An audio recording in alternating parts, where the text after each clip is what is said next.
All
right. Good morning, everyone.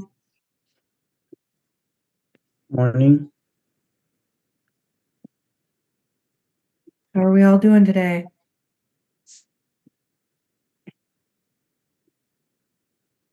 It's Tuesday. That's better than Monday. Pretty good. All right. Thanks, Christian.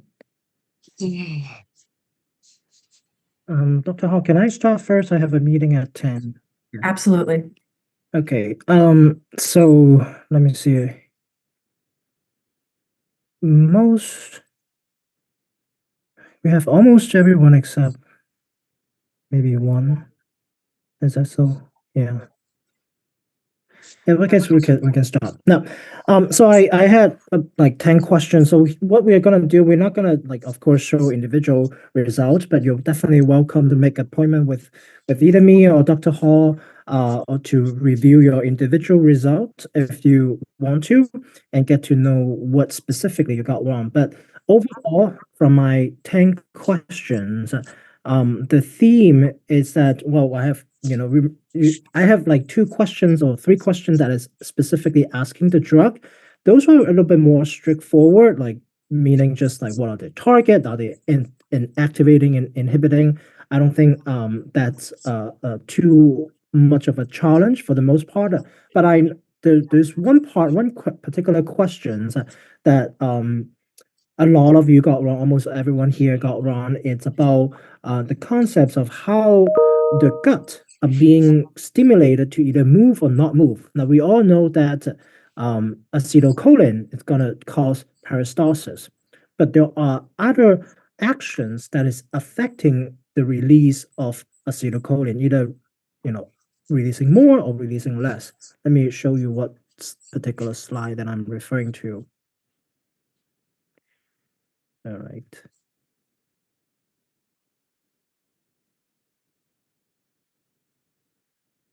Okay.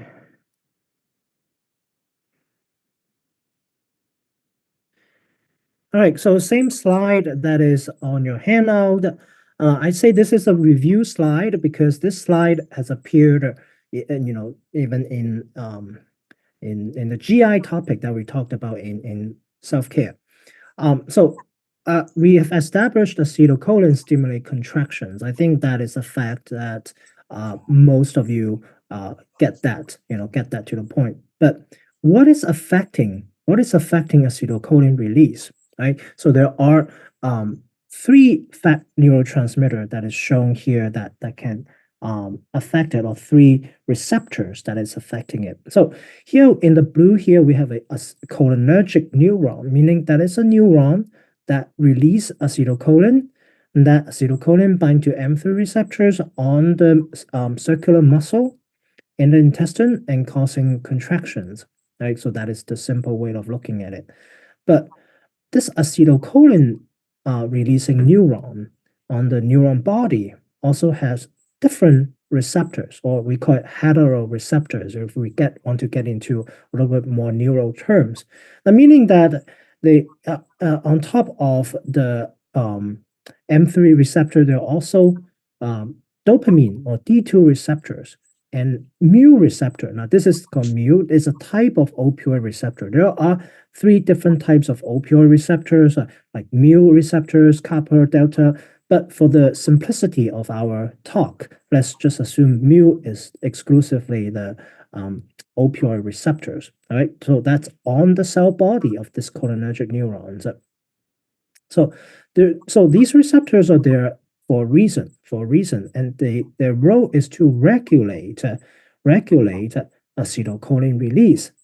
So now so let's look at opioid first, right? Opioid is a more of a established fact that you've been exposed to multiple times. You always know that, well, opioid constipation, opioid constipation, opioid constipation, right? That's like the number one side effect that we need to commit to memory, about opioids. And so why opioids causing constipation? Well, because we said opioid, but deep down pharmacologically, we are giving opioid agonist, right? Morphines, group type of a drug. They are opioid agonist. So agonist bind to opioid receptor. So they're binding these receptor. What type of effect? Agonist is activation, right? Activation. So they're activating these opioid receptors. Now they of course they will bind to the brain, but when drugs that can go to the brain, they can always go to the peripheral, meaning the gut as well, right? So they're going to stimulate these opioid receptors that are on the cholinergic neurons, and this stimulations would have an inhibitory effect. It will inhibit acetylcholine release. So you have constipation, right? So that is the flow of this thought. And then you reverse that. You have opioid antagonist. Well, you remove the inhibition, right? You remove the inhibition, and therefore acetylcholine release it's normal. So you have more of that peristalsis, more of the peristalsis. More peristalsis in term is treating constipation. So that is the opioid. So that's more of a recap. Now, on top of that, a second scenario that we introduced in the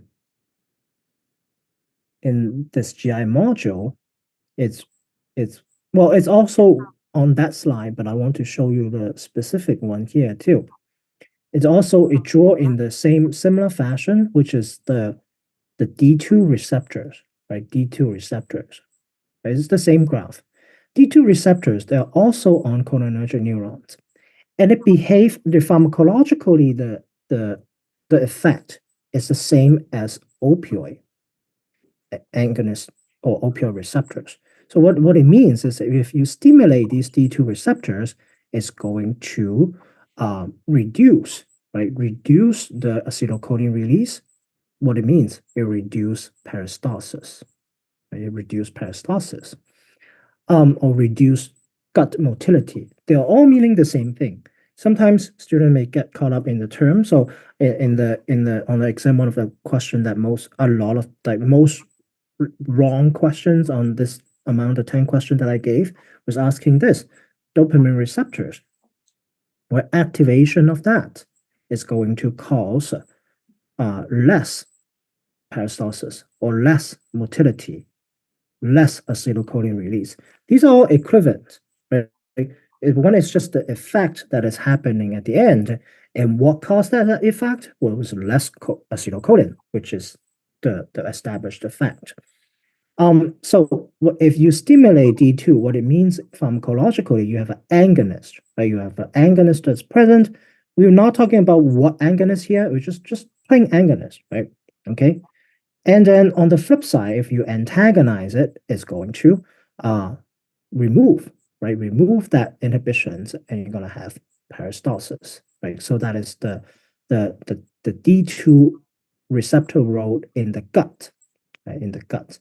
So on top of these D2 receptor that is in the gut, so it's another layer. So even though these two lectures seems to be not so related, but also have some relation to it, is this factor, right? So D2 antagonism, if it happens in the gut, so you would have more peristalsis, and peristalsis is good. It's good to work against nausea, vomiting from the gut side, from the peripheral side. If you move things down, you're going to fight that upward movement. But there's more to it. More to it is that D2 receptors, they're also located centrally, right? Located centrally in solitary tract nucleus, right? As well as in the chemotrigger zone. If the D2 antagonist can penetrate these area and block these receptors, you are affecting the central initiation of nausea, vomiting. So that is also a stronger effect too. Yes, the vomiting action is it's caused by the reverse, of that, or stagnant, or like your gut is not moving, your muscle tone, your gastric tone is reduced, and there's content being pushed out. But before all these action is happening within the throw-up action, there's something originated from the brain first, right? So if you can have a central antagonist or central inhibitions happening, that would dominate the effect of just blocking, because it's not sending out signal out from the brain to the peripheral to have that throw up emesis action, right? So that is something to keep in mind. And having that said, um, I mentioned in class, and which is, well, all these neural areas, you need activations to trigger this type of action. And if nausea and vomiting is an it's activations of a neural center, the pharmacological action to prevent that from happening will be an antagonist activity, right? So everything here, all the drug classes that can be used for various types of nausea and vomiting are antagonist. Now, certainly from my side of it, I didn't, differentiate or emphasis on the specific use of it, but you learned that from Dr. Hall, like certain drugs are for this type of nausea and vomiting, certain are for another one that is more effective. But nevertheless, all of them that are except the cannabinoid type of medications, all of them are antagonizing the receptors. So that is the central theme of the nausea and vomiting, and that have, and again, that have some tie, right? That have some tie back to the gut actions. So that is one I want to emphasize, and I think a lot of the student, not just that you're here, some are also not here, couldn't grasp the linkage between how receptors are being still not making the link. I think if you separate it out, you can probably tell me. But some of the questions that I asked, particularly one or two, it requires you to draw a full loop of, well, the fact that acetylcholine is, causing peristalsis, but you need to trace back one more time as to what is affecting acetylcholine, and that connection seems to be missing in many students. And it is difficult. It's not easy. These type of questions, I need to work it out too. Sometimes I need to sit down and explain. And some of you asked me, Kim came out yesterday. I need to sit down and stop.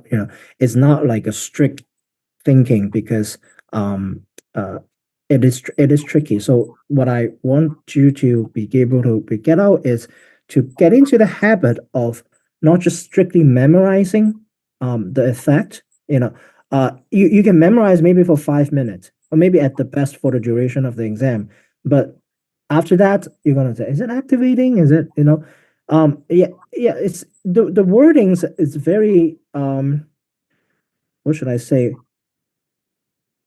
it it's repetitive, right? It's inhibiting, but it is the action of the drugs that we're always doing, and um and I think knowing how that physiological way of flowing to affecting peristalsis can help you. I think it can help you, even do the simple explanations for patients, like when you're in out there, people asking you, hey, why this drug works, how why this is one is working, and you can simply, explaining, hey, there is this drug, it try to control your I say like how this drug work for nausea and vomiting in a simple term. It's like, oh, it's, nausea and vomiting originated from your brain, and it's, basically numbing some of these activities so that so that you don't send signals for your gut to throw up. That is the pathway of relaying information. So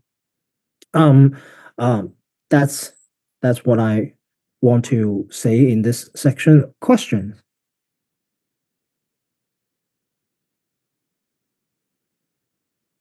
No. Okay. Um, so like I said, if you some of you are required to take that, so let's just make it simple here. If your final score is passing at this point, you are not required to retake an assessment. You're welcome to, right? You're welcome to take a reassessment to perhaps boost your grade. Like it depends on your personal case, and you have to do a little bit calculation yourself. If you got a 70 on a exam two, is it going to affect your overall grade? If that's the case, probably it's a lot more beneficial. uh Now if that's not the case, you can still take it, for the knowledge wise, to acquire, reconsolidate this knowledge. And for my assessment this Friday reassessment, so what I'm basically is just going to ask these concepts again. Maybe I'll break it down a little bit, or break it down instead of one questions, you thinking three step. Maybe I'll perhaps break it down the question concepts a little bit to guide you through the answer. But the concept is always that peristalsis and central activation and inhibitions for nausea and vomiting. And that's pharmacology. Like that's really the pharmacology. So that's what I say. And on the flip side, like if your current calculated final score displayed on Canvas saying that you are not at 70%, overall is not 70%, and then you are required to take this reassessment or in-course remediation assessment this Friday. So to replace your grade to a passing grade on an exam two, and in that in terms help you to pass the course, and everyone can be happy and move on. Like so that's the goal. Questions about that too? Right. So in terms of the exam time, location, logistics of those, just follow the communications. Dr. Ho and I will be communicating and finalize those. Like if you have no questions for me, I'll hand the time to Dr. Hall and let her do a little breakdown of her content. All right, thank you. I think it's best for us to go through the questions on my part because the concepts are intertwine, and um, I think it's just the best way to go through the content, is to go through the questions. And so I've started the questions with the questions that hi, Nyla. Oh, I'm so sorry. I did not mean to cut you off there. I was trying to catch Dr. Han before he left the meeting. Yeah, go ahead. I have a question about it was a question where you asked us on the structure to place a pin on where I think you said where it would be reactive or something like that. Are you able to kind of help me see how we were supposed to think that through and um, and answer that question? You mean I couldn't hear some of it. Is it the medicinal chemistry question? It was just a question on it was one structure, and then Oh, there yeah, was okay. three other structures that we had to choose from to help figure out which one would react, I believe, to the original So, one. so basically, what I was aiming is, well, I gave you the structure of serotonin, and I was asking, hey, which one of those would be able to bind to serotonin receptors and have some type of a pharmacological effect. So I make it simple as to, well, they're just going to be antagonists. So you're not responsible for determining if the compounds are antagonists or agonists. That is beyond the scope. But what I was expecting is to be able to recognize some of those so-called pharmacophore core structure. Um, so in the handout there, I highlighted serotonin, right? And then also the pharmacophore, meaning that how it has it contained part of this serotonin structure in various serotonin receptor binding molecules. Like so here that is the recognizing the similarity of it. And I believe on exams, I have it something like this, where I tell you this molecule is serotonin, and well, I was like, well, there's three molecule here. Which one is most similar to serotonin in the sense of speaking? Like, or are you able to recognize part of the molecule that is overlapping into with the serotonin? So that is the approach to this question, which is the correct one would be this one that I'm putting my cursors on right now.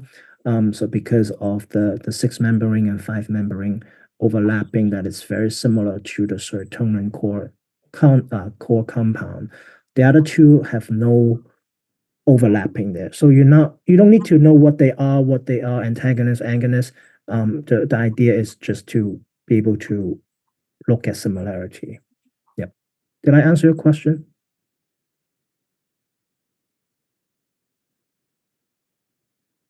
Okay.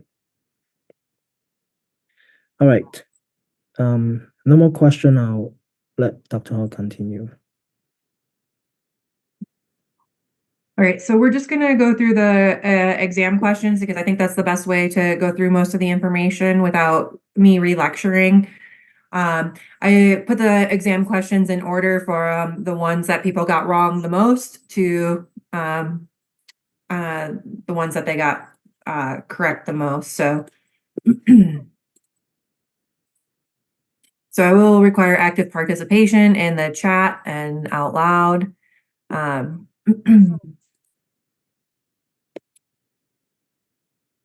As we're working through these, so.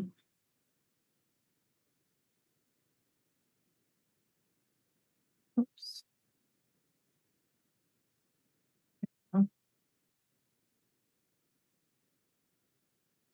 Okay, so which medication can cause drug-induced liver disease or liver injury?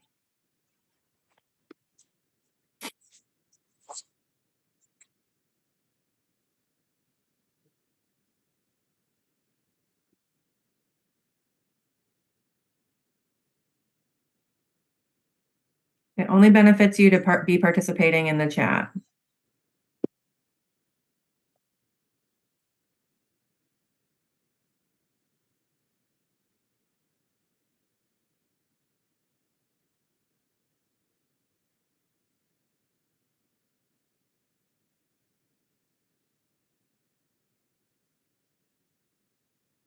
Okay. All right.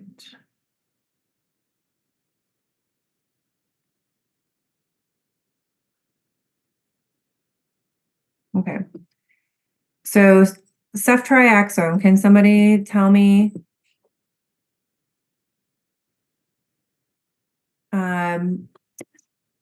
what they know about ceftriaxone.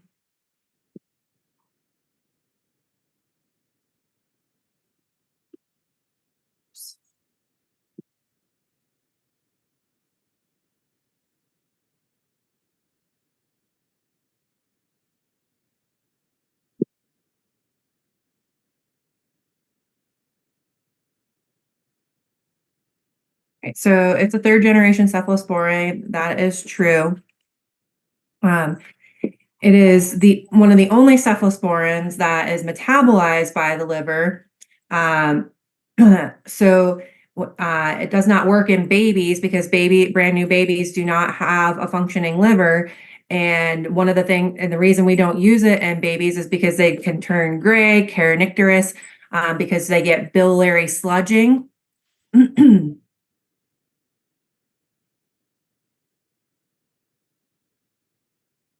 And gallstones. And what do gallstones lead to?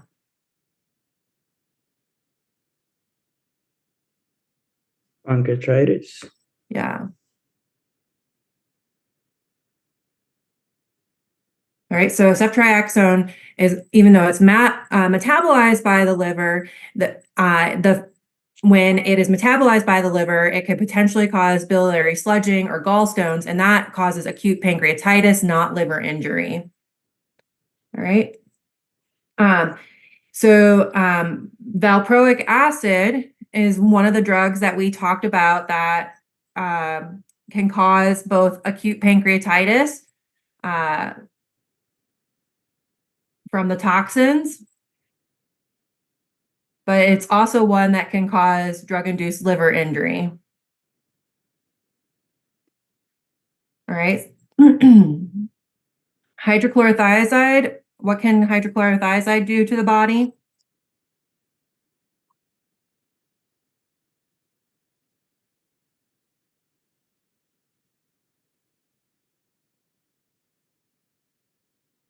Okay, so it's a diuretic.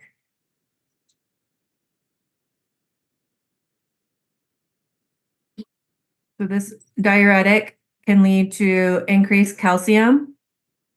It can also lead to increased triglycerides, which lead to what?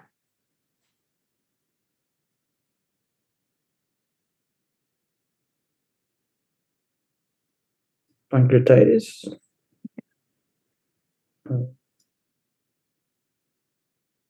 Right.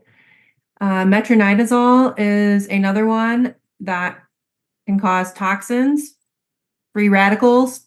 Free radicals sound really cool, right? Sounds like a band name.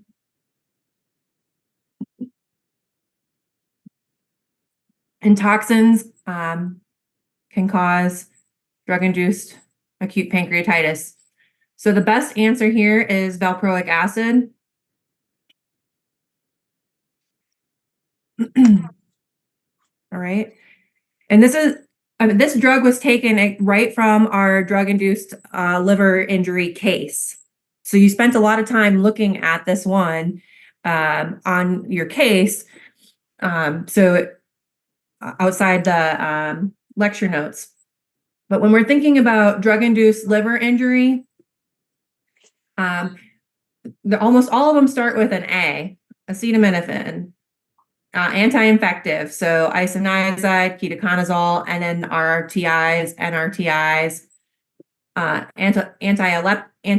anti-epileptics, so that's that valproic acid, amiodarone, alcohol, and then milk thistle is the herb that can cause drug-induced liver injury. All right. I'm not going to ask you about an NNRTI or an NRTI because I don't know any of those off the top of my head because I don't work in infectious disease and I have not worked with a population that has used those. So I don't expect you to know those, but I do expect you to know that isoniazid, ketoconazole, valproic acid, amiodarone, alcohol, milk thistle, and acetaminophen can lead to drug-induced liver injury. Especially isoniazid. I have not seen very many people on this, but we do have an outbreak of tuberculosis in Kansas City right now. So imagine that that's not going to be the only place that it stays because people get on airplanes and fly and travel and whatnot. So we might be seeing more people on that. I think I'm a little bit more concerned about the outbreak because I live a lot closer to Kansas City than y'all. Okay. So which medication cause of acute pancreatitis would show up on abdominal imaging?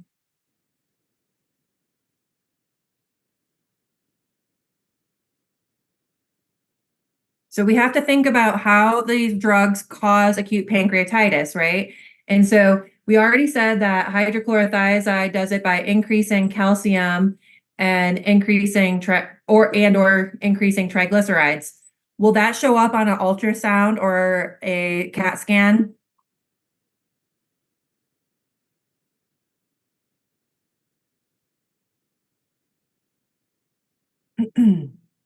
No, that would show up on lab work.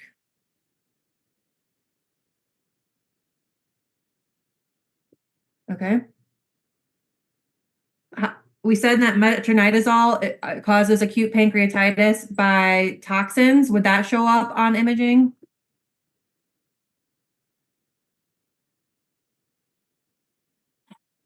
No, and there's no way for us to measure those free radicals. So basically, if it's metronidazole, we've looked at the lab work. The lab work is normal. We've looked at the imaging. The imaging is normal.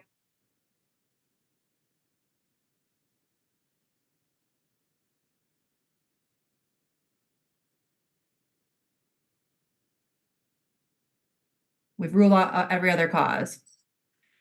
All right, so conjugated estrogens. Does anybody know what conjugated estrogens, what effect they have on the body that could lead to pancreatitis?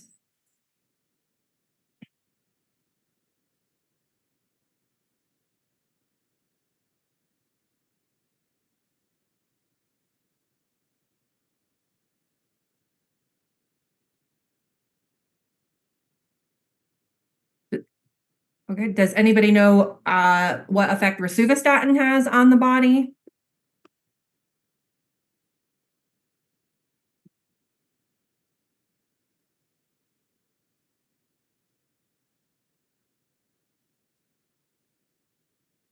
So we have to think about how these drugs work potentially. Fola, is that answer for estrogens or rosuvastatin? Rosuvastatin. Okay. So, okay, you want to talk more about that? You want to tell us more about what you know? Yeah, it's used to lower cholesterol. Yeah. So it decreases cholesterol. Cholesterol. Is something related to triglyceride? Nope. So the rosuvastatin decreases cholesterol by decreasing absorption. So you're spilling out all that cholesterol in your gallbladder and you're forming a gallstone. So that cholesterol that is normally going into your blood and into your blood vessels is being dumped into your gallbladder and it can become a gallstone. And would a gallstone show up on a ultrasound or a CAT scan? For sure it would. In fact, that's what my ultrasound showed, that I had a gallstone. And the CAT scan showed that. All right. Conjugated estrogen is going to increase the triglycerides. So that would show up on lab work. So this requires you to understand how the drug causes acute pancreatitis and how that would show up in a patient case. So this is one of those multi-step questions that Dr. Hong was talking about, that you have to know how it causes the pancreatitis and then you have to know where that shows up. What questions do you have on this? Is the answer B and D? No, the answer is A, rosuvastatin. because it causes gallstones. Okay. And a gallstone is going to show up on a CAT scan. Or a CT scan, or yeah, like I said, a CAT scan, or an ultrasound. But lab work is not going to show up on an ultrasound. We're going to actually draw their blood work, and we're going to look at their BMP to see what their calcium is, we'll need a lipid panel to see what their triglycerides are. So B and D would show up on lab work, and C would show up nowhere. Dr. O? Yes. So that is a thing, like specific thing for this drug, or it can be for all of statins? That's a great question, Christian. It's for all statins because all statins work the same way to prevent absorption of cholesterol. So all statins would do that. Thank you. Yep.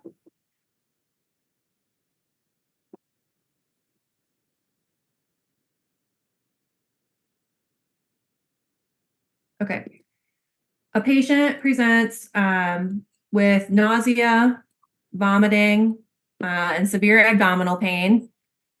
And the lab work shows a lipase of 5 times the upper limit of normal and hypercalcemia. So what is happening to this patient? When we look at our questions, when we're breaking this down, we have drug-induced liver injury, drug-induced liver injury, and then we have potentially drug-induced acute pancreatitis, drug-induced acute pancreatitis, and then we have several drugs: ketoconazole, hydrochlorothiazide, amiodarone, and clarithromycin. So let's take the first step. Let's figure out if this is drug-induced liver injury or drug-induced acute pancreatitis. So based on the patient's symptoms, we have, like we said, we have nausea,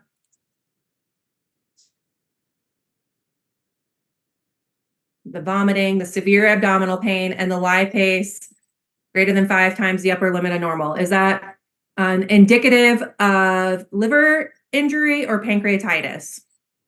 Pancreatitis. Okay, excellent. Thank you, Christian. Why is it pancreatitis?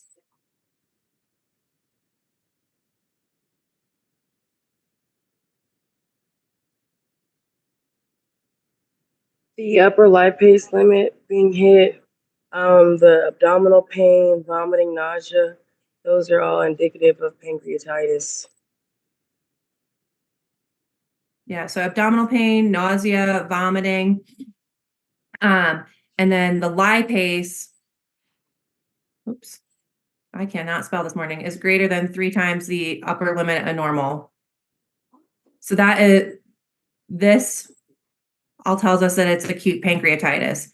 If it was liver disease, what would it be?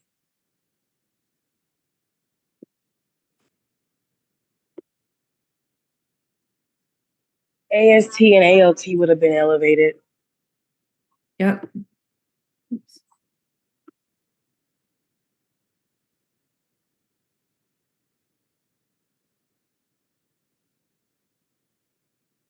Right. So we can cross out the liver injury. Okay. So now we need to know if it is because of hydrochlorothiazide or clarithromycin. So is there a clue in there that's going to tell us which one? Or are you like, oh my gosh, Dr. Hall, how am I supposed to know? You didn't give us enough information.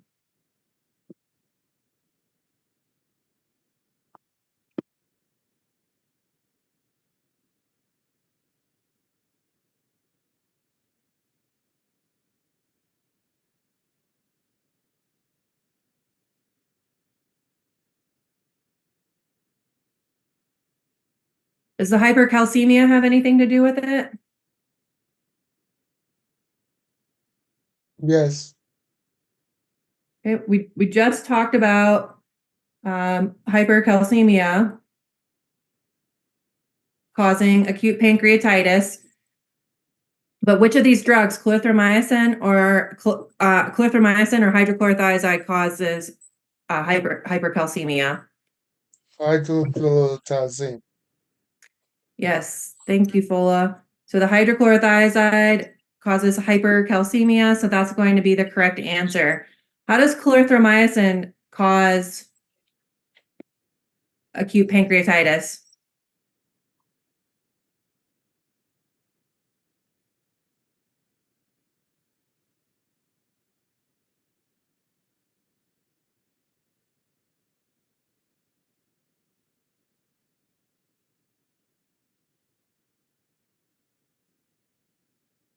So clarithromycin is a macrolide. Macrolides cause a lot of GI side effects because they're prokinetic. So they're going to have all that peristalsis. They're going to get things moving. We actually use like erythromycin. Well, we shouldn't be using, but sometimes we'll see patients or people use erythromycin for gastroparesis because of the prokinetic effect. But because of that prokinetic effect, we are going to have sphincter of Oddi dysfunction.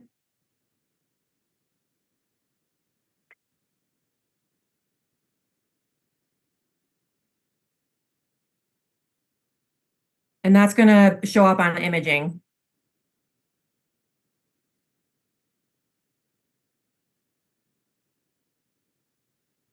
Right. So when we're looking at with the ultrasound, will say that there is sphincter of Oddi dysfunction because the sphincter is not working properly. So that's allowing backflow into the pancreas, which is backflow of the activated enzymes that will start eating the pancreas, right? Remember that sphincter of Oddi connects the pancreas to the duodenum and keeps the activated enzymes out. So if we have dysfunction of that sphincter, we are allowing those activated enzymes back into the pancreas and causing irritation, cell death to the pancreas.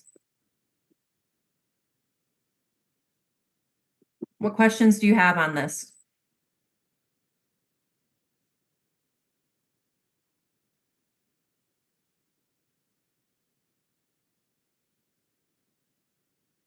All right, so again, things that are structural are going to show up on imaging.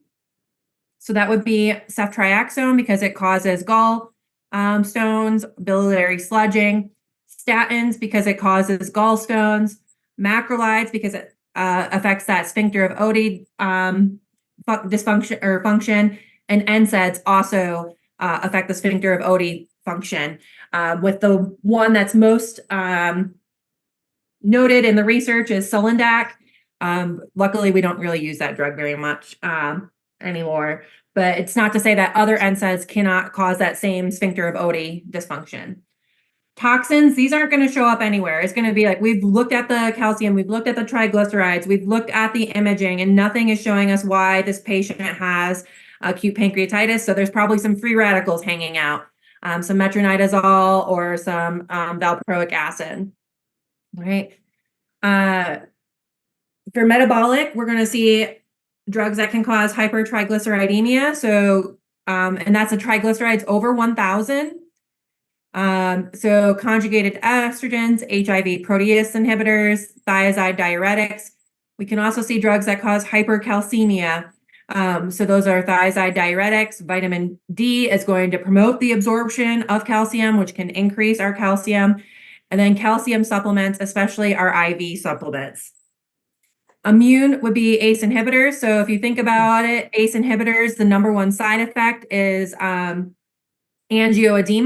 Angioedema doesn't just happen in the lips, it happens all over the body. So if you have angioedema going on in the body, you can have it going on in the pancreas and that sphincter of Oddi, and that can cause pancreatitis. What questions do you have on this? So if you're struggling with how to study, this was all on two or three different slides in the presentation. Instead of going through the slides as they are, try to combine the information in a way that is more packageable for you to see it next to each other and to understand what's going on.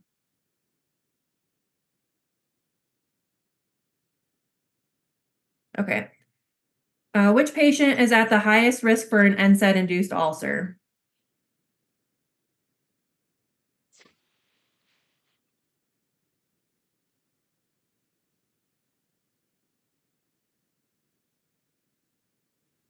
The patient number C that's on aspirin. Okay, I have 1 vote for C. I have a vote for B in the chat.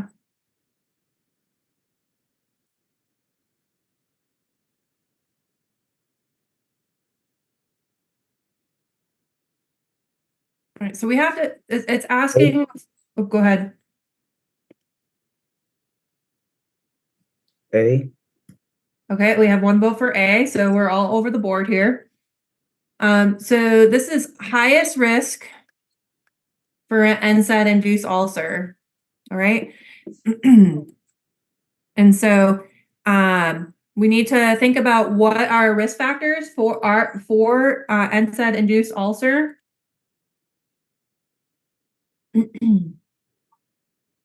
Does somebody know the risk factors for NSAID-induced ulcer?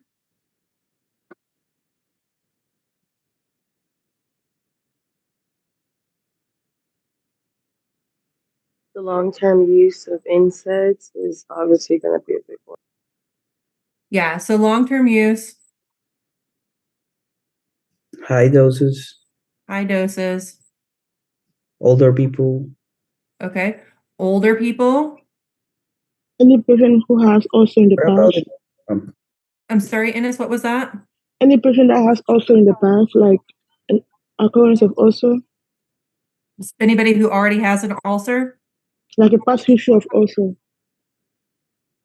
I'm sorry, I can't hear you. Let me type it down. Sorry. Okay, thank you. Yep, so older, and I see in the chat somebody put greater than 60. Patient that is on anticoagulants. Okay.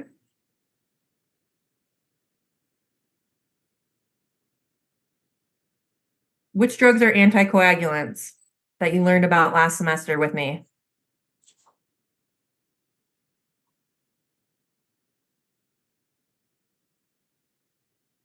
I see apixaban in the...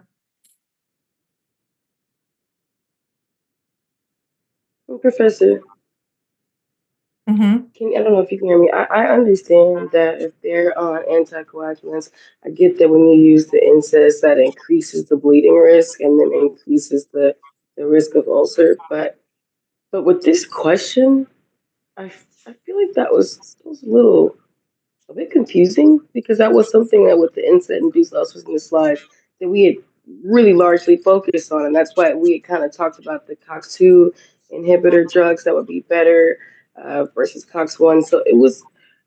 I can understand how apixaban was the answer. Don't get me wrong. I see that now. But the question, can you tell me where exactly it was pointing us to stray away from aspirin when that was indicated in the slides? So I'm working through that with you all right now. So hopefully by the time we get done with this, you'll better understand. Okay, understood. Thank you.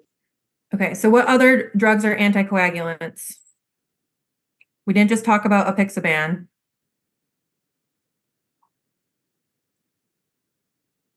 Warfarin? Warfarin? Yeah.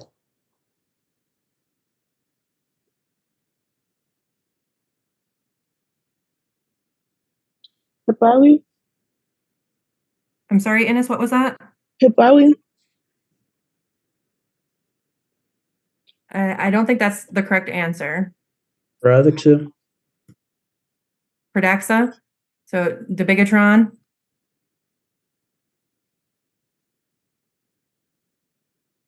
Yeah, heparin is a anticoagulant, but most people aren't going to be on that at home, and it's not a top 200. The other one is rivaroxaban.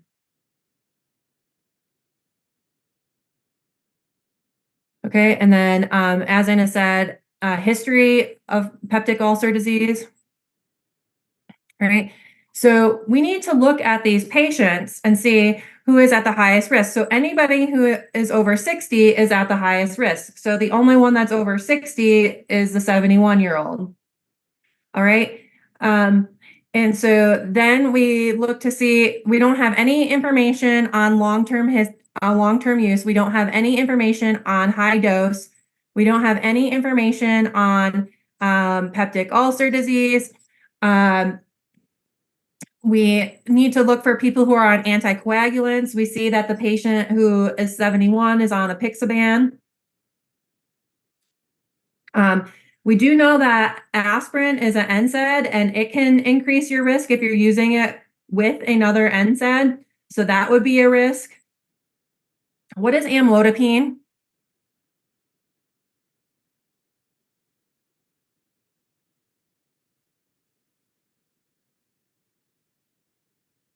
Come on, this is a top 200 drug. We use this drug all the time because it is very safe to use. Thank you, Nyla. So this is I'm Norvasc. looking at the blood pressure medicine. Yeah, thank you, Nyla. It's Norvasc. It's a blood pressure medicine. It's one of the best blood pressure medicines out there as far as safety and efficacy. All right, but we didn't talk about blood pressure medicines causing any risk with NSAIDs. So A here has 2 risk factors for an NSAID-induced ulcer. So that makes them most at risk. C only has 1 risk factor.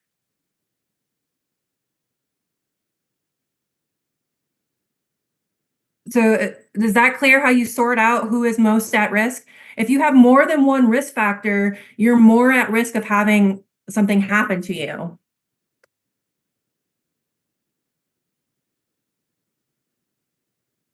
And not necessarily apixaban, but dabigatran has more GI bleeding associated with it than some of the other anticoagulants.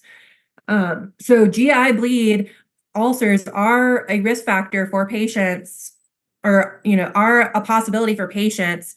And if we think about our AFib population, a lot of them are older because it takes many years of hypertension, heart failure to cause atrial fibrillation. Many of them are older, so this is a risk factor. These patients also tend to have osteoarthritis, right, and need something to help with the pain.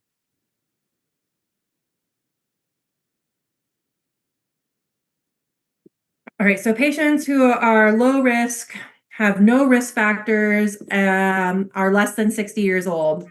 Patients who have moderate risk factors are greater than 60. They're on high dose NSAID therapy. They're using aspirin, steroids, or anticoagulants. So the moderate risk would be one of these. All right. High risk is history of peptic ulcer disease or multiple risk factors. So when you add 71 plus an anticoagulant, that's multiple risk factors. That's the highest risk.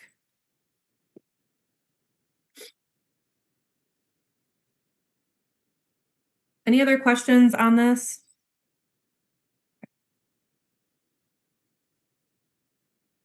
Okay. Patient with history of peptic ulcer disease requires chronic NSAID therapy for hip pain. What recommendation is most appropriate? So when we're looking at this story, we see history of peptic ulcer disease requires chronic NSAID therapy. What is the most appropriate treatment for the patient's hip pain? All right. So we just said, what did we just say about patients who have a history of peptic ulcer disease? Use PPIs. Okay. We could use PPIs, but let's take it a step back. People with a history of peptic ulcer disease are at highest risk Of a reoccurrence.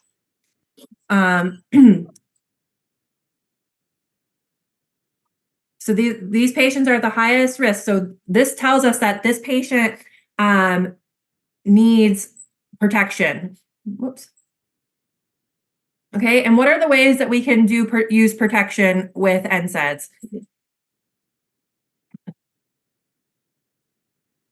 You can administer it with a PPI. And you Okay, can give a COX-2 specific inhibitor.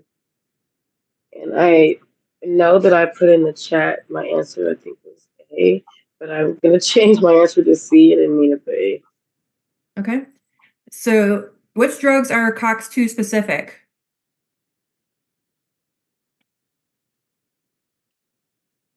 Celecoxib, meloxicam, naproxen.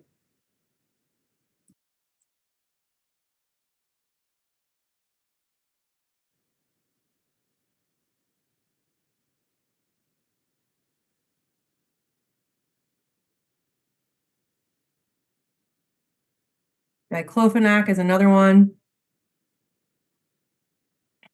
Is there another drug that we can use for protection?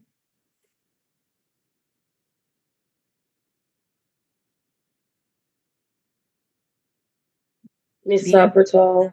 Yeah, misoprostol.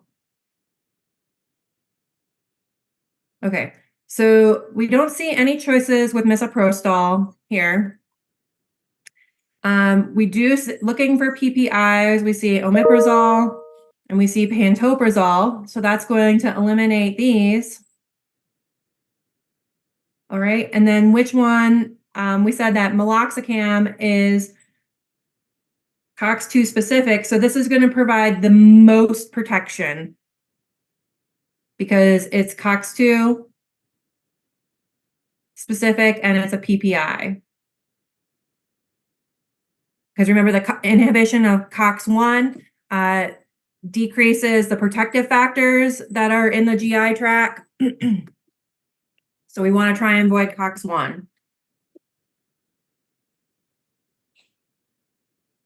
All right, so that comes from understanding. I've zoomed in on this part of the slide and how we prevent NSAID-induced ulcers.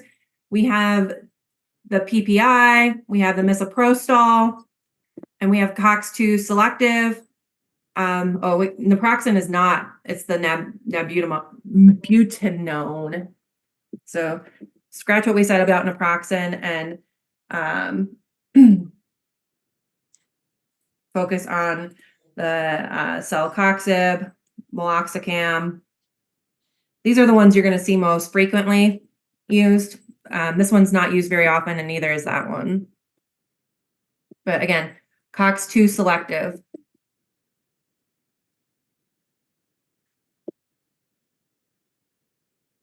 Okay. Patient prescribed scopolamine patch for motion sickness. When should patient apply this? 4 hours before travel. Okay. This is a simple memorization question. I don't know why I'm having issues with my setup today.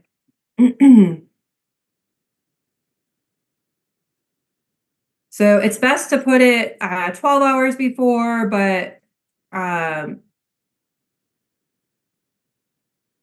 so anywhere between 4 to 12 hours is the best time to set that up, get that on. We want it working well before we start moving. All right, that helps prevent the sickness. Any questions on that question? How long do we leave the patch on for?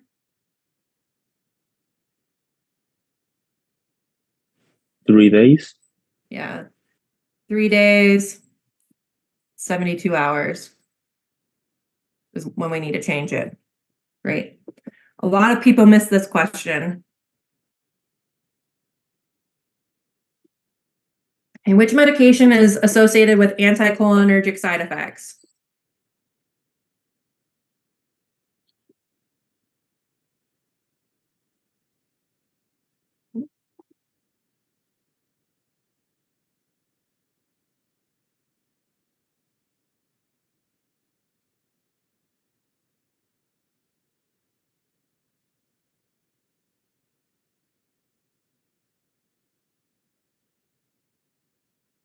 All right, so what type of drug is famotidine?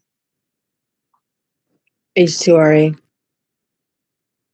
When we talked about H2RAs last semester, did we talk about anything about can't see, can't pee, can't spit, can't?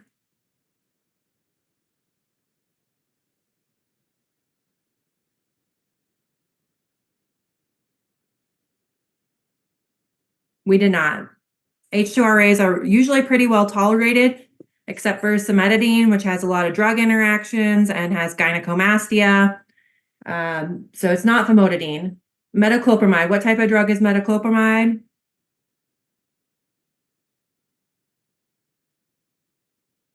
Isn't it a D2 receptor, like benzamide or something like that blocker? That's for Okay. nausea and vomiting. Yeah, it has something to do with dopamine, right? So what's the side effect with metoclopramide?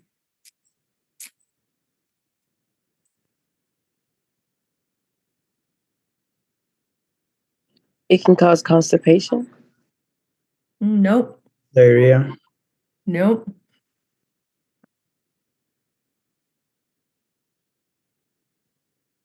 You need to think of dopamine. Anything that is dopamine, movement, right? So Parkinson's disease is treated by drugs that help with dopamine. So movement, so tardive dyskinesia or extrapyramidal side effects. So lip smacking that I was doing is tardive dyskinesia. All right.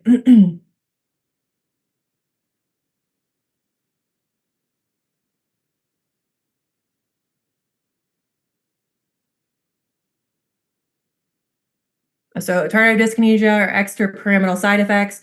So remember that it's related, it works on dopamine. Dopamine has effect on movement.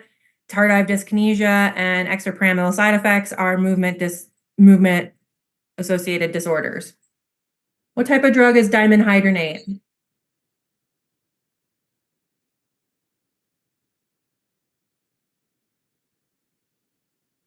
All right, so I see in the chat that it's a H1 and it's a first generation.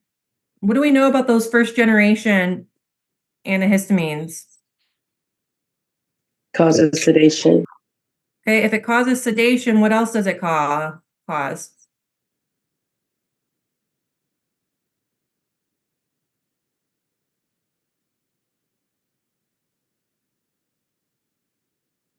Anticholinergic. Yeah.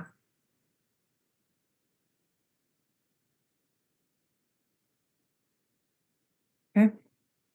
Yeah, dry mouth, anticholinergic. So if it causes sedation, it causes anticholinergic side effects. So far, this is a good choice. That's going to be constipation. What type of drug is dexamethasone?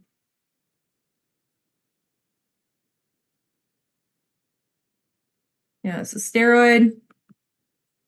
And steroids can cause insomnia. They're very activating. They can increase your blood sugar.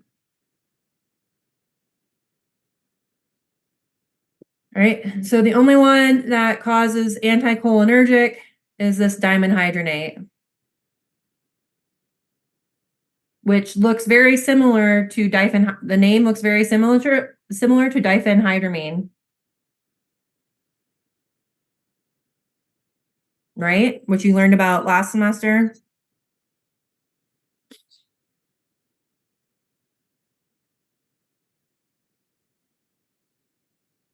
All right, so if I'm studying, I'm going to make a list of all the drugs that can cause anticholinergic side effects because that's so related to our IBS, right? Like our what can worsen our IBS?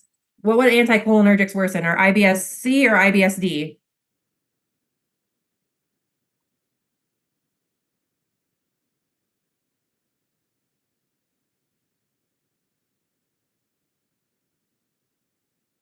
They're going to worsen our IBS-C, constipation, because can't see, can't spit, can't see, can't pee, can't spit, can't.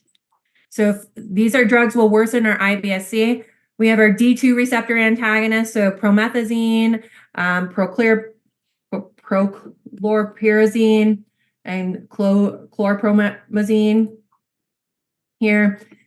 We have our H2 receptor or H1 receptor antagonists, our first generation. We have diphenhydramine, dimenhydrinate, doxylamine, hydroxyzine, meclizine, and then we have our muscarinic receptor antagonist, our scopolamine.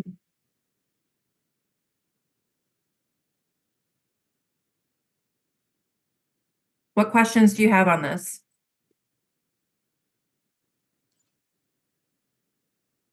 All right, let's take a 5-minute break. We'll come back at 10:08.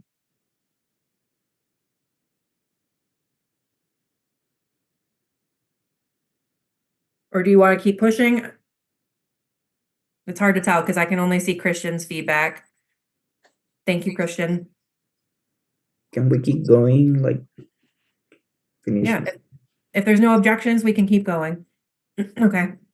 2 votes for keeping going. Okay.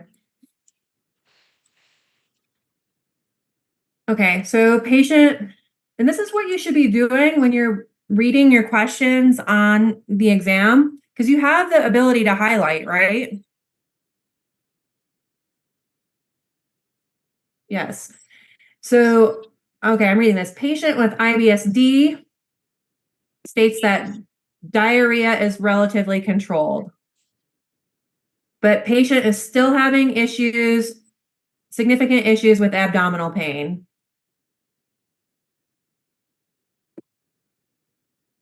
All right. So what medication do you recommend? So now we need to think about all these drugs. What does exolidine treat primarily?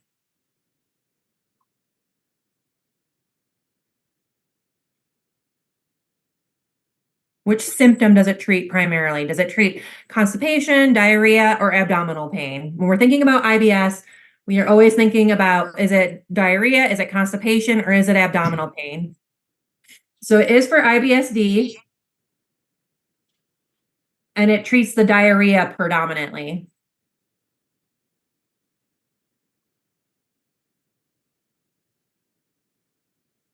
All right, so this case says that the diarrhea is relatively controlled. They're not looking for something to treat the diarrhea.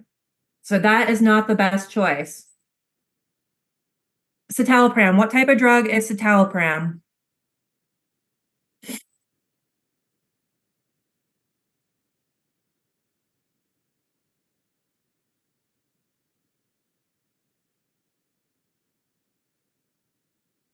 Good for depression, low moods. Yeah, so it is a SSRI. And we said that SSRIs don't really have a place in therapy for IBS. So that is not a good choice. Right. Dicyclamine. What type of drug is dicyclamine?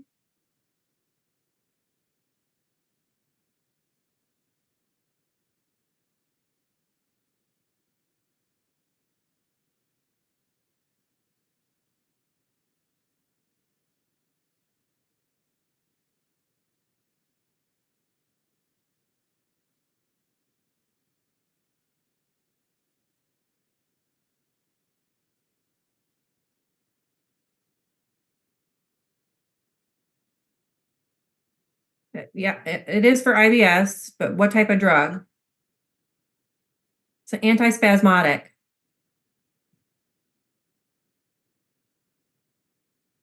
What do antispasmodics help with? Do they help with diarrhea, constipation, or pain? Pain.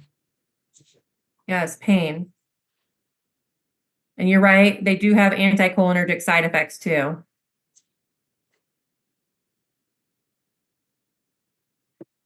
All right, this patient is having issues with abdominal pain. That seems to be a match. But before we decide on that, let's talk about doxylamine. What type of drug is doxylamine? Antihistamine. Yeah, so this is an H1, first generation. This is mostly for motion sickness. because that crosses the blood-brain barrier, gets into that chemo trigger receptor zone. It has anticholinergic side effects. But there's nothing about pain, right? So that makes dicyclomine the best choice. Is this helping to go through the questions like this? Okay. Yes.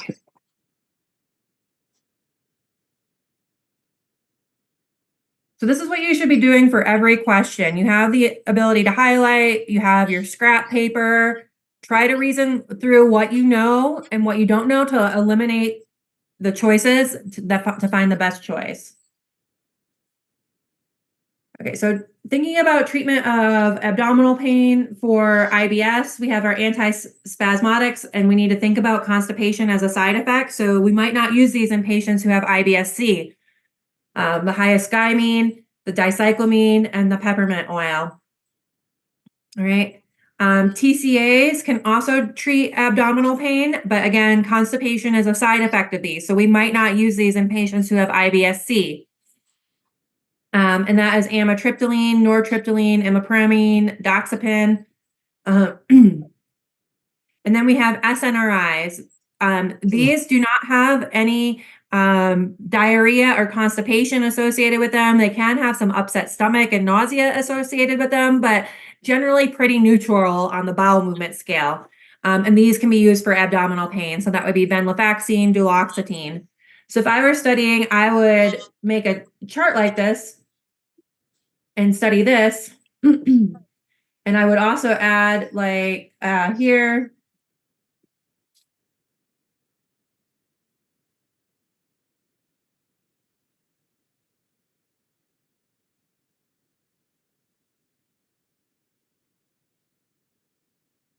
because that's good. These are going to make the constipation worse. And I would put these, here.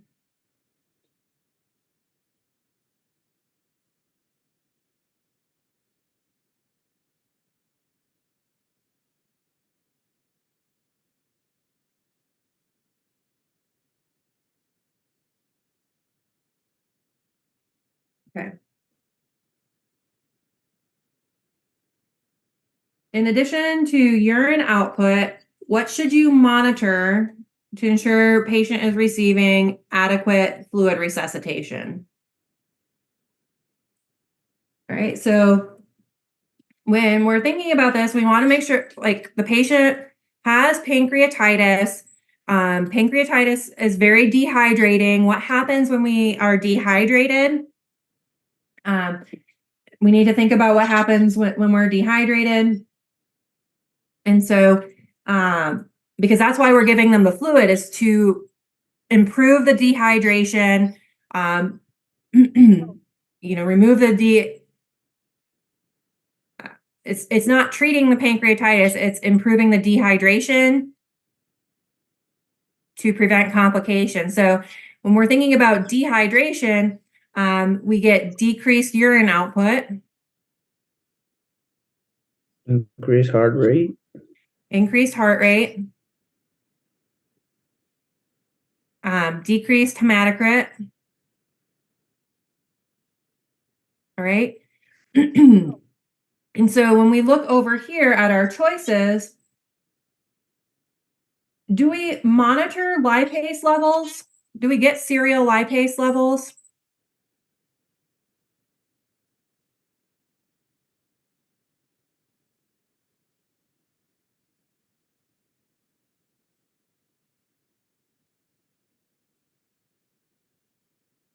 So serial lipase levels are not helpful. Remember, lipase has a long half-life. It's not going to tell us whether the patient is getting better or not. We get a lipase, we see that it's greater than 3 times the upper limit of normal. We say it's pancreatitis and we don't check a lipase again. Well, we should, there's no reason to check a lipase again. So lipase is not something we monitor. Hemoglobin is related to our blood, our red blood cells, not our hydration status. So that's not the correct answer. If we were worried about the patient becoming overhydrated or becoming fluid overload, we could think about weight, but this is going to be slower to change. And we don't actually know what the patient's dry weight is. So this is not a good measure. So heart rate is the best thing here to measure. So we would measure urine output, heart rate, hematocrit, mean arterial pressure, respiratory status. So we would want to make sure that they're not getting fluid overloaded in their lungs, right? So these are the things that we would monitor for a patient who we think is dehydrated and we're giving them fluids.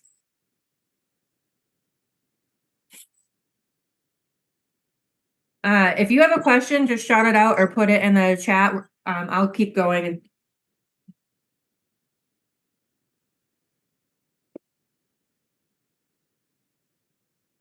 Okay. Patient has been diagnosed with H. pylori and recently diagnosed with alcohol use disorder. In this region, clarithromycin is 12%. Which treatment is most appropriate? Okay, so when we're looking at this, what clarithromycin resistance, what's our cutoff point that we're looking for? 15%. Okay, so we want it to be less than 15%. If it's greater than 15%, what if it's greater than 15%, what does that tell us?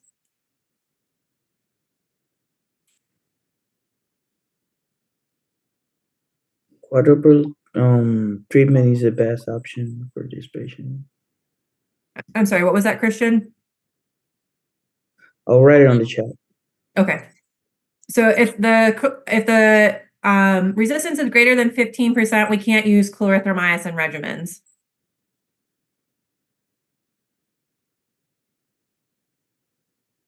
But that's not the case here. All right. So here this is telling us we can or can't use clarithromycin. Yeah, we can use clarithromycin here.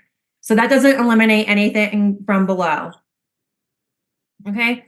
This levofloxacin, amoxicillin, omeprazole, is this a first-line therapy or is this an alternative therapy?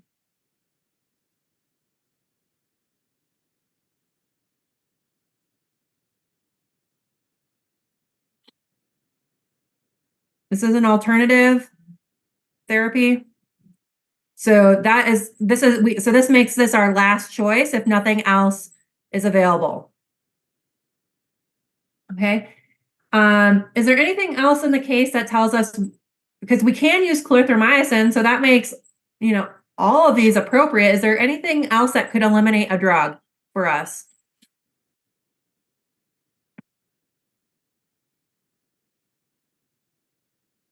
Okay, so the alcohol use disorder, what does that tell us we can't use?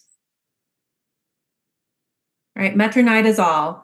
So we're going to cross out all the regimens that have metronidazole in them because of the alcohol use.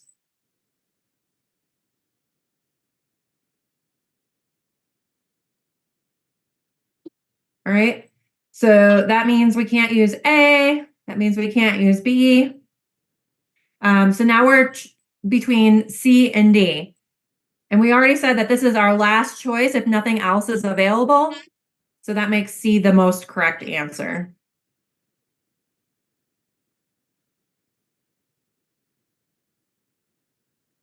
All right, so you'll notice how my questions don't have any extra information in them that you don't need to answer the question. So if it says alcohol use disorder, you can bet that that's going to be used to direct you to the most correct choice. It's not in there just for funsies. We put extra stuff in cases in class for funsies to have you sort through it because at this stage, you need help sorting through what's important or not. On the exam, everything that's in the question is important to answering the question correctly. So if you read this question and you're like, alcohol use disorder, and you just look over that, you're not going to get the correct answer. You're like, oh, Dr. Hall's trying to fool me.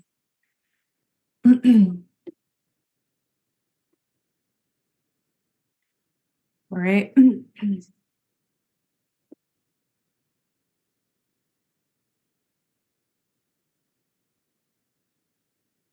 Okay, so here we have another one.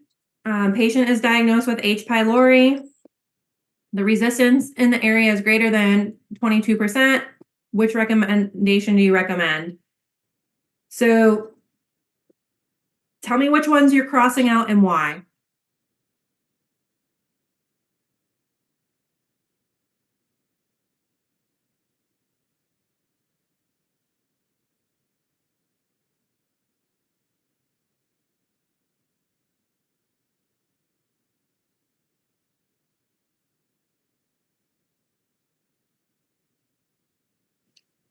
Since the clarithromycin, honestly, since that resistance level is higher, I would cross out B and C. Yeah. Perfect. Thank you, Nyla. So it's greater than 15%, so we can't use clarithromycin. So that leaves us with our, alternative option down here. Oops.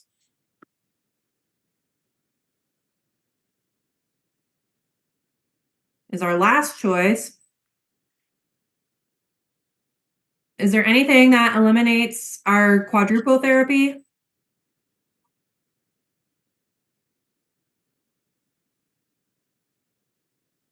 Well, that's my question because I think the quadruple therapy would be the next best option. Yes, you're right. It would, because all of these are first line.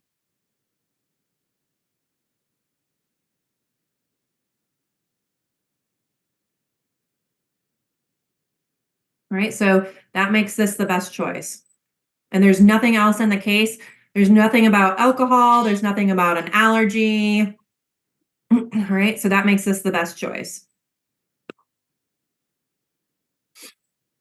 So again, how do we combine all the information on all those H. pylori slides to help study and help our brain?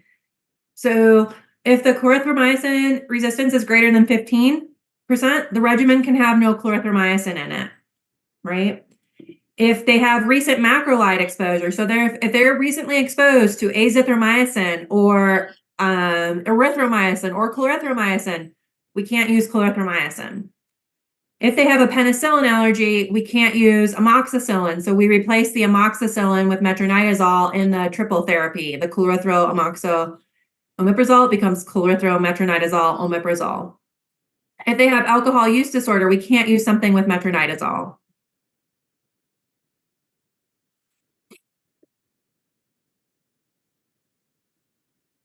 Okay.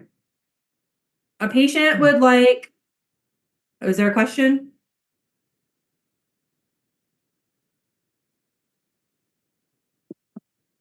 Patient would like something to prevent getting sick on a long road trip. So we're looking at prevention and we're looking at motion sickness, right? Because long road trip means motion sickness.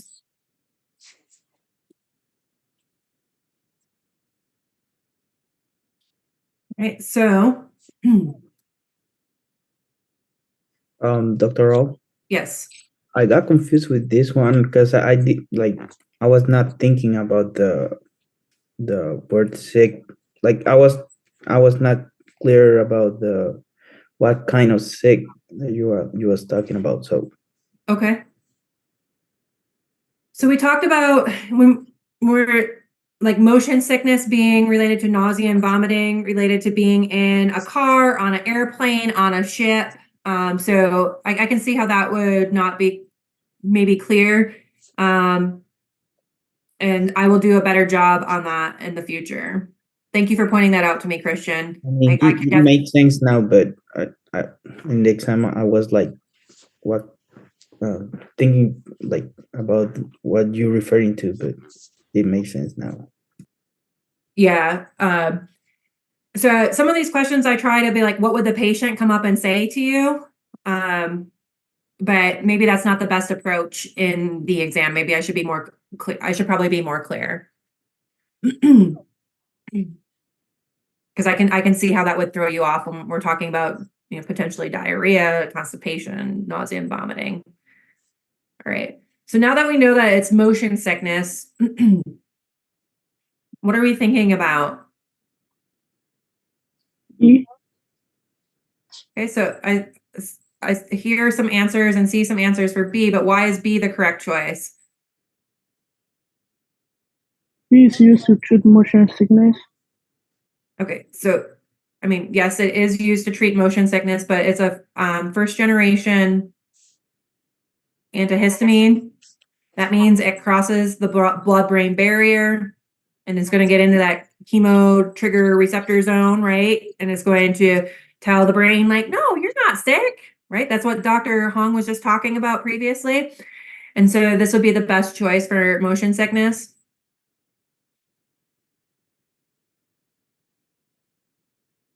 Loratadine is a second gen antihistamine. It has less blood-brain barrier crossing, so it's not going to get into the brain. It's not going to get in that chemo trigger receptor zone.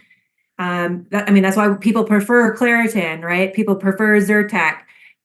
They prefer loratadine and cetirizine because they don't cross the blood-brain barrier as much, and you can still function on them. But because they don't cross the blood-brain barrier, they don't get into that chemo trigger receptor zone and tell the brain, like, no, you're not sick. Famotidine is an H2 receptor antagonist, and that is related to acid suppression. Not anything to do with motion sickness. And metoclopramide, what is metoclopramide used for?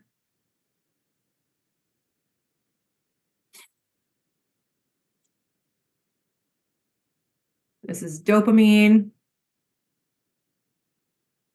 And remember, dopamine causes muscle movement, so it's going to increase peristalsis.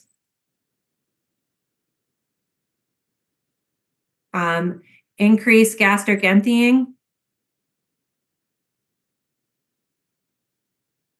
So this is best for gastroparesis. And this is typically in patients with diabetes who get sick after eating.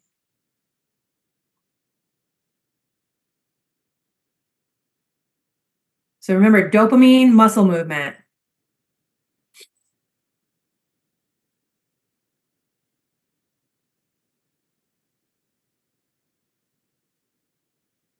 Okay, so thinking about motion sickness, we have acupressure bands.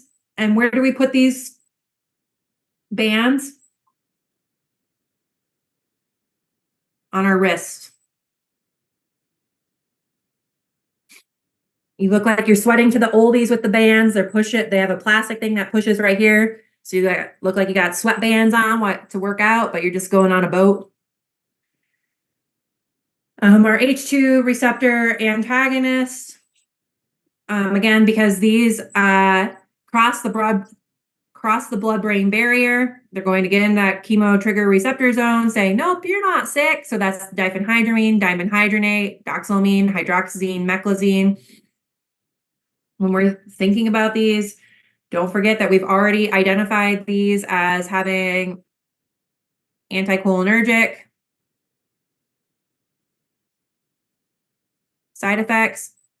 And then muscarinic receptor antagonist is your scopolamine, and these also have anticholinergic side effects.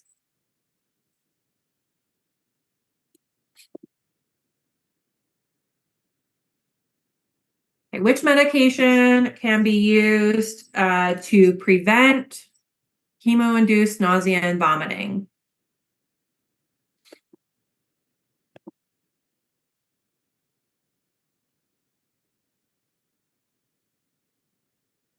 Rolapitant. Okay, great. So the ones that prevent chemo-induced nausea and vomiting prevention are our ants and our trons. All right, and so these are NK1 and these are 5-HT3. So that makes rolapitant the best choice. This is going to be for, like breakthrough. This is going to be for refractory. And this is typically used for anorexia, so to increase appetite. Isn't dronabinol also used for chemotherapy, like nausea and vomiting caused by chemotherapy or related to chemotherapy? It is, but it's not a prevention. And it's more to increase the appetite than it is to help with the nausea and vomiting per se. It's kind of twofold, but it's not a prevention, but it is used. It can be used in patients who are on chemo and have nausea, and that is preventing them from eating. But it's not going to prevent it. Only the ants and trons prevent it. Is that clear, Nyla? Yeah, that makes a lot of sense. Thank you. Okay. Think of drobanol as weed, marijuana. People get hungry, right? Increases their appetite. They're all the stereotypical things people do when they smoke weed or take marijuana. They get the munchies. Yes? No? Yeah. Dr. Hall, we're good kids. We're never heard of that before. Well, I'm a good kid too, but I know friends. You don't live in a bubble, y'all. I'm not asking if you did it personally, Nyla. I'm only asking if if you've seen a movie, right? But I do have a question with that too. Like with that, what is the difference between that and THC? Is it just this minor difference? Well, it's a controlled dose, so you know exactly what you're getting compared to maybe a gummy or smoking. Those are not controlled. So my understanding is that like there's no regulation and no so like you can buy 1 gram or one product that has 1 milligram and another product that has 1 milligram and have totally different effects. For instance. So there is regulation, you know exactly how much the patient is getting with that, and then you don't get any of the extra stuff. Like if you're smoking weed, you don't get any of the like respiratory stuff. You're truly getting that. There's not anything else mixed into it. So it's quality control with those particular products. A lot safer because these drugs are regulated by the FDA. So we know how many milligrams are in each tablet. We know what the inactive ingredients are. So just safer.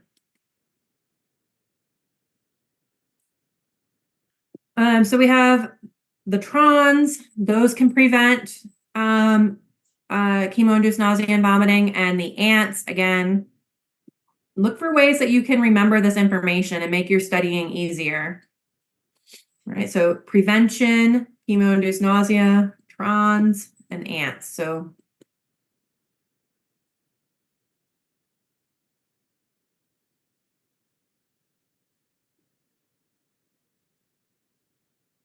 patient is undergoing abdominal surgery and is at high risk for nausea and vomiting. So we see surgery and we see high risk of nausea and vomiting. Which of the following combination strategy is most appropriate? So in this case, it doesn't matter what kind of surgery they're having. It's telling us that they're at high risk. All right. So this would be post-operative nausea and vomiting because they're having surgery. So which combination is used for post-operative nausea and vomiting? B. It said B.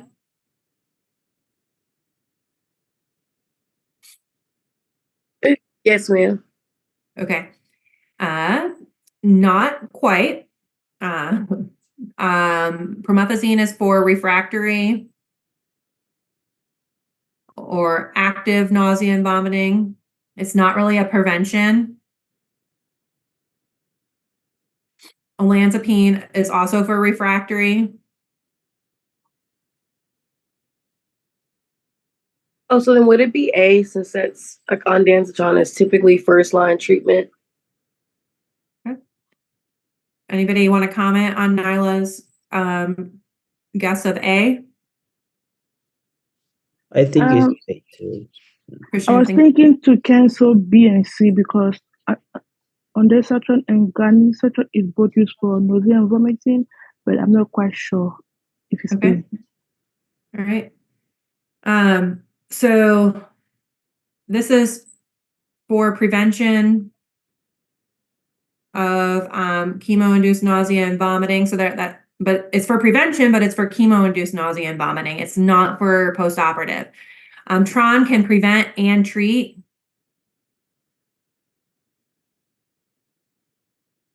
Dr. Hall, Mm-hmm. can you tell me if I'm like doing the wrong thing? Because something that I used was like, if it's induced, like anything induced, I automatically saw that word and triggered thinking, like you said, the trons and the tants, the like, But is that not fair to say with ondansetron, since it's such so broad spectrum use first line? Yeah, so on Danzatron, because of the cost point of it, we use it for a lot of other things besides chemo-induced. So we can use ondansetron for chemo-induced nausea and vomiting prevention and treatment. We can use it for pregnancy. We talked about using it for pregnancy. And we can use it just for regular nausea and vomiting, but we also use it, it's the gold standard for post-operative nausea and vomiting. So that is the choice. And then we combine it with a steroid. So post-operative nausea and vomiting, to prevent it, as the patient's getting ready to leave surgery, we give them ondansetron plus a steroid. Right? So that makes A the best choice, right? Because that's ondansetron plus a steroid. Meclizine is mostly, that's a H1, and that's going to be for motion sickness.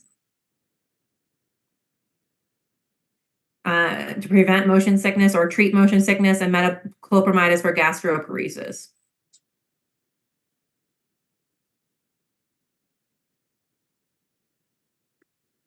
Right, so that makes A the best choice.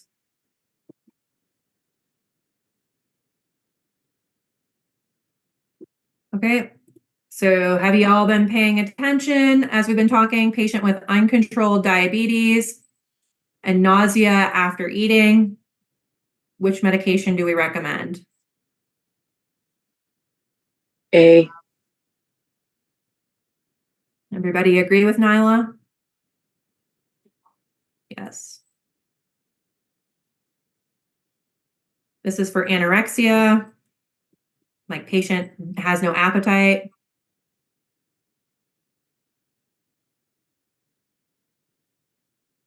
That's not what this case says. We already talked about this one being motion sickness. And this is for refractory. What the patient has going on, they have uncontrolled diabetes and nausea after eating, that's gastroparesis.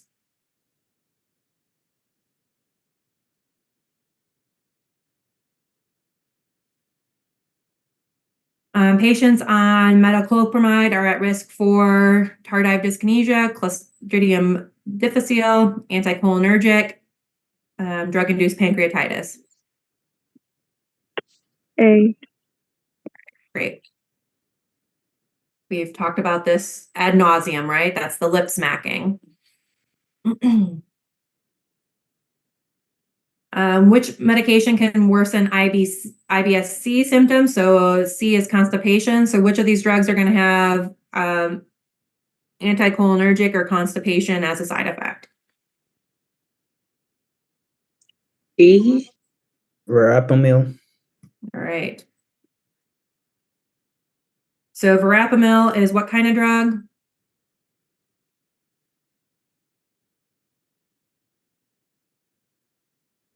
Calcium channel blocker.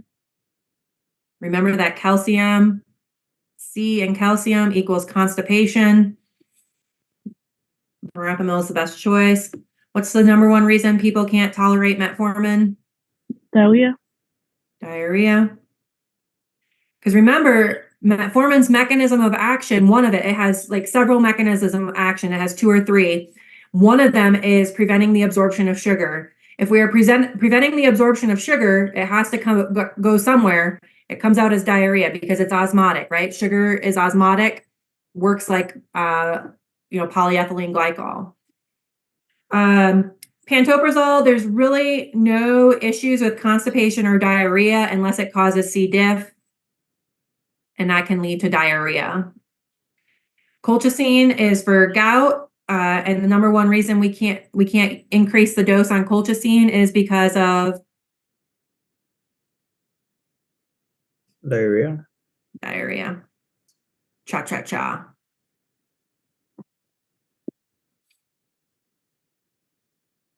Okay. Patient is female, IBS-D, on loperamide, and still having significant diarrhea. What's next? A.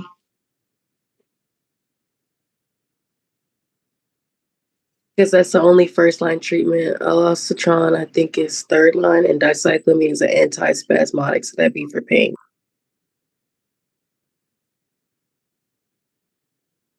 All right. Any other thoughts?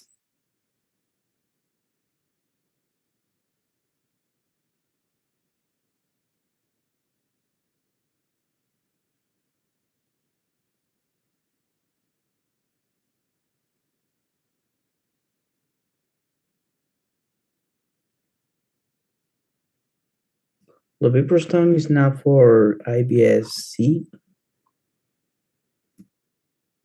Yeah. So lubiprostone is for IBS-C. What does dicyclomine treat?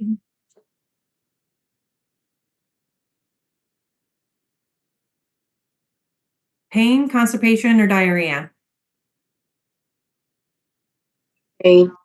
Yeah, so it's antispasmodic.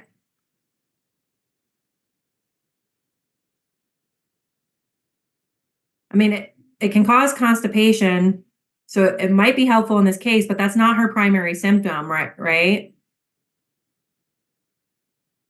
The pain is not the primary symptom. So alloxitron is for IBS-D. Remember, it's 10 times more potent than ondansetron.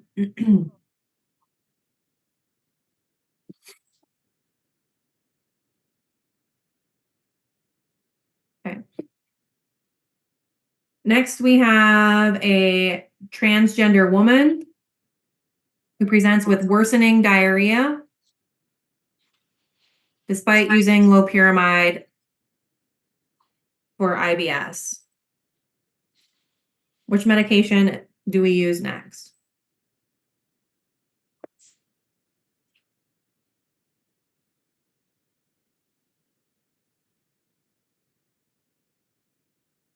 So transgender woman, was this person assigned male or female at birth?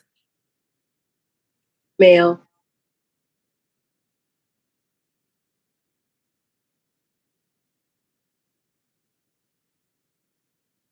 Right.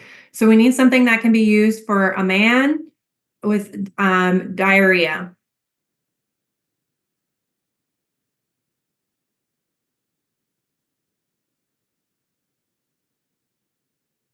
So alloxitron is for people assigned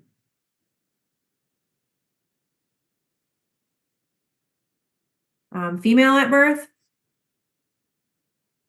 and it's for diarrhea. So that's not the correct choice. Alloxidolene is for any sex, and it's for diarrhea predominant. Correct, making that a possible choice. Poclanitide, is it for male or female? It is for IBS-C. Okay, so it's for IBS-C. Whoops. So that would not be a good choice here. And I'm sorry, what else, Christian? I think that is for any sex. And it is for NA-sex. So it's not the right choice because it's for constipation. Hyoscyamine treats what symptom predominantly? Pain. Pain. So, and this patient is having diarrhea. So that makes Exidolene the most appropriate choice.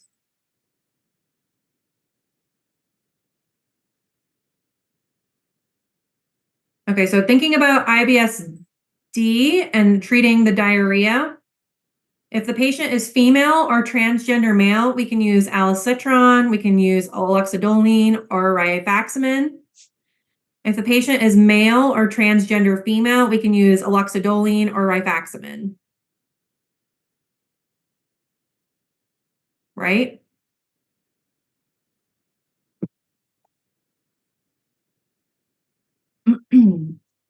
Which is a complication of chronic pancreatitis. So looking at, Diabetes. I'm sorry, what was that? Diabetes. Okay. Oops. I just lost my screen.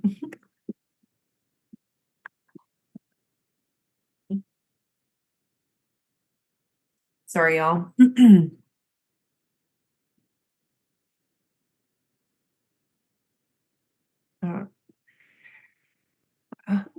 Oh, and we're back. Okay, so diabetes, this is the burnout stage. This is what happens last, right? SIRS is potentially a complication of acute pancreatitis. Pancreatitis doesn't cause constipation, it causes diarrhea. And ulcers are not associated with chronic pancreatitis. All right, so thinking of complications of chronic pancreatitis, we see the steatorrhea, so that's the oily, loose stool.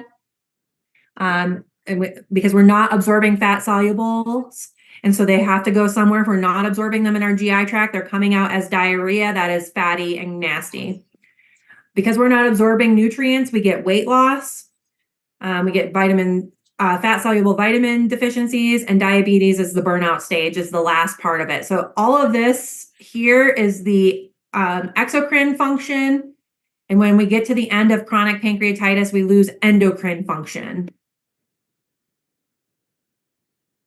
Okay, so a patient with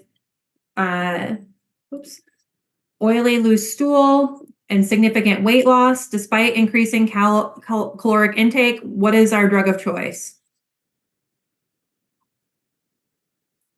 So this means increasing caloric intake means they're eating more and they're still having weight loss.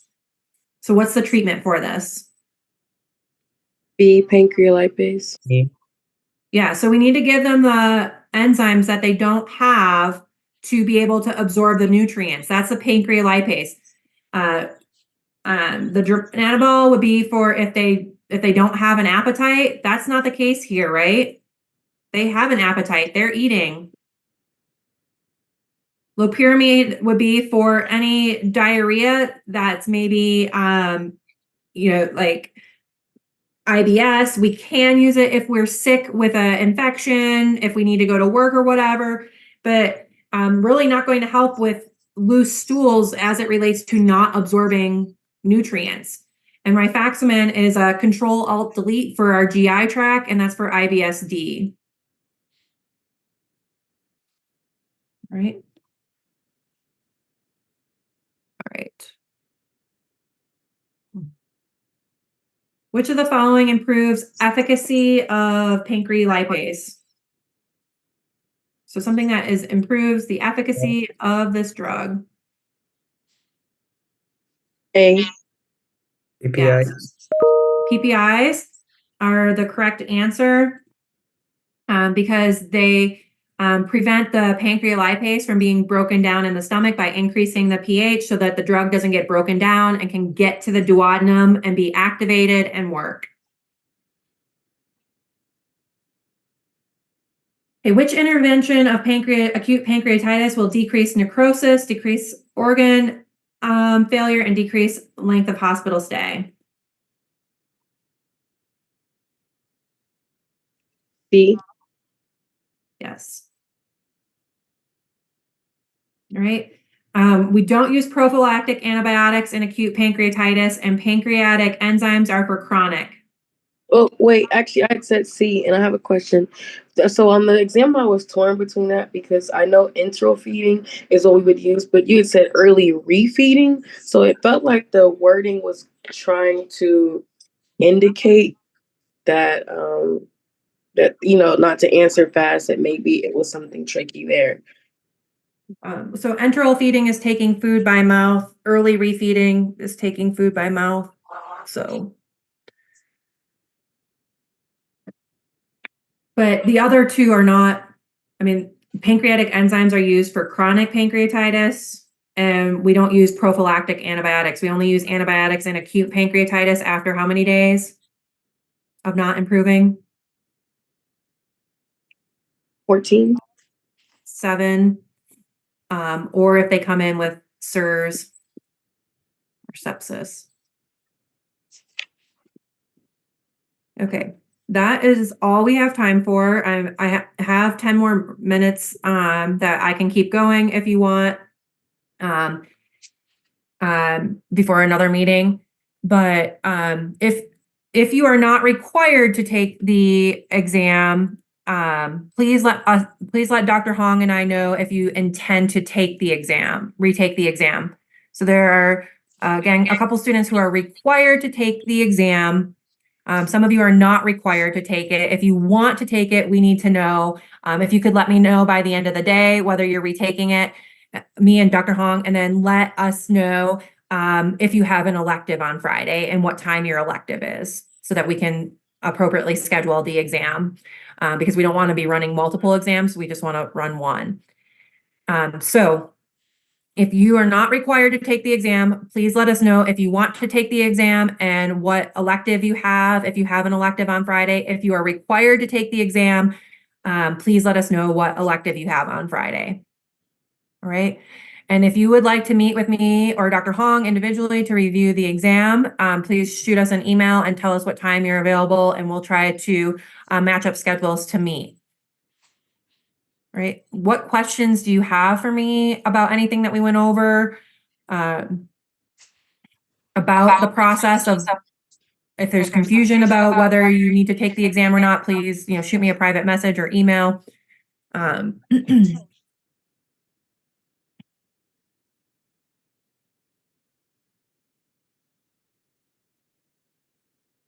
If you don't have any questions and you don't want to hear some more questions, you're free to go.